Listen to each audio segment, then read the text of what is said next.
Snan, here we are. A few years ago, me and my wife were down in the southwest of the country and one of the seaside towns down there. I can't honestly remember which one it was. But on the Sunday, we were walking around and I looked in the charity shop and I saw that in the window. And I thought, oh, Home Guard. I'm having that. But it wasn't open. So I said to Mrs. Stan, tomorrow morning at 9 o'clock, we are here. Definitely queuing up to get in and buying that. It was £15, £10, can't remember. It wasn't very expensive. So when we got there the next day, there was another couple about my age, middle age, and he's looking in the window, and I was convinced he was looking at that. I thought, that swine's going to go in there and get that. That's not fair. I saw it first. So as the shop assistant opened the doors, this bloke was chomping at the bit to get in. And he flew in, and I was convinced he was going to go straight into the window and say, I want that. He went straight ahead and picked up, a Glenn Campbell album. Who knew? I'm full of crap, man. He probably didn't pick a Glenn Campbell album up, but he certainly didn't go for the badge. He went for something else. So I got it. So what is it? Well, it's like a Baker-like plastic Home Guard badge for the Women's Auxiliary Home Guard. Now, when the war started, when Neville Chamberlain asked for volunteers for the Home Guard, apparently a number of women turned up and they were quite surprised. Now, I've just done a quick bit of reading about this, and basically a lot of different sites are saying that women were unofficially, in inverted commas, in Home Guard units as auxiliaries prior to April 1943. Some of them were trained with weapons unofficially. There's also, and this is another sort of like rabbit hole to go down, the Women's Home Defence Corps, which was a private sort of defence corps. I can't remember the name of the woman who started it off. That's another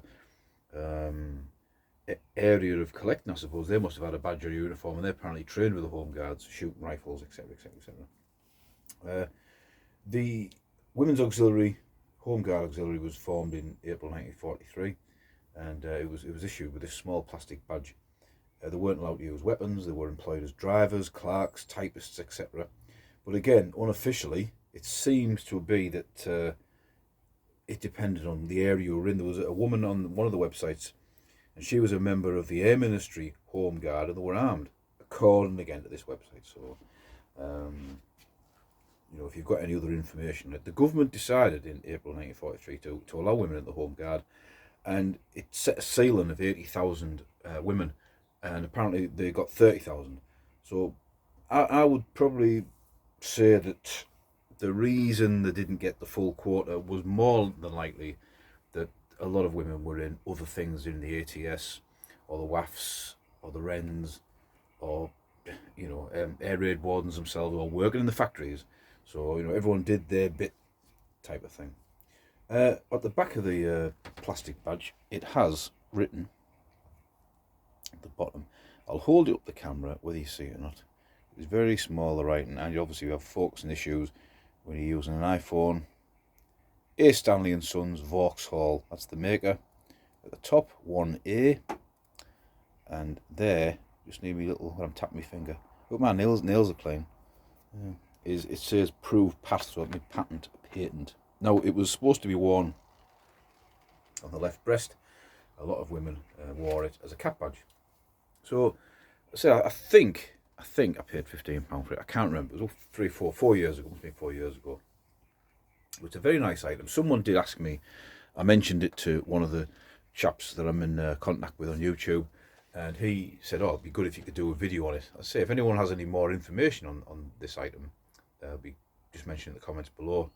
I've just been looking online. Obviously, when you type in an item, female auxiliary home guard, a lot of the things come up for sale. The cheapest I saw one of these for was £45, and the most expensive was £65. So again, maybe I've got a bargain paying the £10–15 I did for it, but still a nice item. It lives in here, in the man cave, in my British section, or Allied section, display cabinet, and it's a nice addition to my collection. So, this is Stan, doing a serious video for once. See ya.